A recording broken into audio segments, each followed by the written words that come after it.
زمانزان برای سامیتان و لگل مبسالین دور و دریجن لسر زمان کردی کار دکه امی پیره بحثا بگومان گرینگی زمان کردی بکن برایستان دم باش تو بخیر هاتی روداوی دم باش نوا خیره دابن بله از خوازم امینه که بحثا عالی پداگوژیک یه سودا زمان دایکه بکن یعنی زاروکێکی کو bi zimanê dayîka xwe perwerde bibe di aliyê pedagojîk de sûda wê bo wî zarokî çi ye ji ber gelek caran behsa meseleyên pedagojîk jî tê kirin di pirsa zimanê Kurdî de.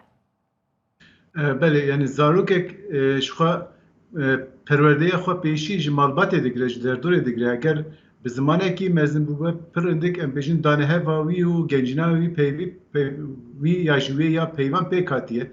Ji bo yekê dema ku em bêjin bi zimanê xwe yek û malbata xwe wergirtî perwerde bibe ev agahiyê ku wergirtine em bêjin tune nayên hesibandinê û ji astekî bilind dest bi evê dike perwerdiyê dike. Lê heger zimanê wî yê dayîkê em bêjin yê yekemîn hate tepeserkirin hingî ev zarok hem jalê derûnî ve gerek nakokiya dijî hem jî bêjin ji astekî nizmtir dest pê dike. Yani pêşî mecbûr dimîne ku zimanekî nû hîn bibe û piştre bêjin dest bi perwerdeya xwe bike agahiyê pêwîst bigire.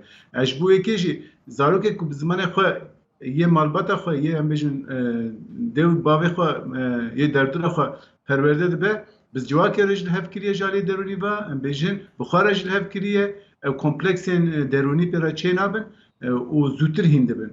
Lê kolîn di vî warî de hatine kirin li Bakurê Kurdistan meselen encamên wan amar hene nîşan bidin ew zarokê ku bi zimanê dayîkê dizanin baştir fêr dibin jî yên din? Belê yani niha tabii ki tekît li ber destê min tune ne lê em bêjin kesên zimannas û kes saziyên em bêjin perwerdehiyê di wî warde xebat kirine bi taybetî zarokên em bêjin du zimanî perwerde dibin di fêrbûna zimanê sêyemîn de jî em bêjin zimanê din de jî hê jîrin û jê hatine gel di wî warde de asta navnetewî de ji gelek lêkolîn hene û em wekî cîhan nû jî em bêjin miroveya nû jî ber bi yekê diçe ku civakeke pir zimanî pêk bîne em bêjin. û divin de jî tabii pêşî ev e ku zimanê xwe pêşîn zimanê xwe ku ji dêw bavê xwe bihîstî wergirtî bikarbîne perwerdeyî li ser vê bingehê ava bibe em bêjin. Heta bi taybetî de asta dibistana seretayî de û pêşdibistanê de perwerdeyê wî zimanî bigire bi wî zimanî perwerde piştre zimanê duyemîn sêyemîn lê bên zêdekirinê. بله که سامی براستی بقاسی کو از دزانم یعنی زیادتری بلکی 25 ساله تو دنوا کار و خباتا زمان کردی ده گلک جاران سدمن خمساریا کردان لهمبری زمان بویه که و یعنی به سیاست دولت یا به شافتنه و تگریدان کویدی بدمه ربویه سدما اوتو اسیمیلاسیون جالیه کردان و جبو و دوی چو ورکرن یعنی کرد ایدی خواه بخواه اسیمیله نکن.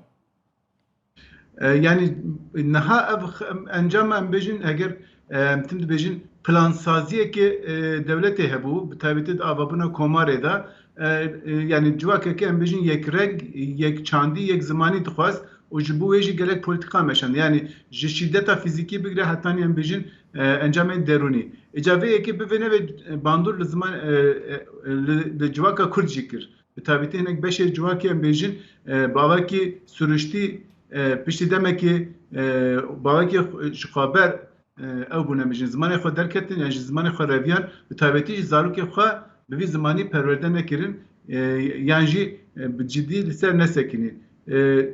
Li hemberî vê yekê pêwîstî pê heye ku Kurd jî yani bi taybetî jî siyaseta Kurd em bêjin kesê ku pêşengiyê Kurdî dikin rewşenbîrê Kurd plansaziyekî alternatîv pêk bînin em bêjin.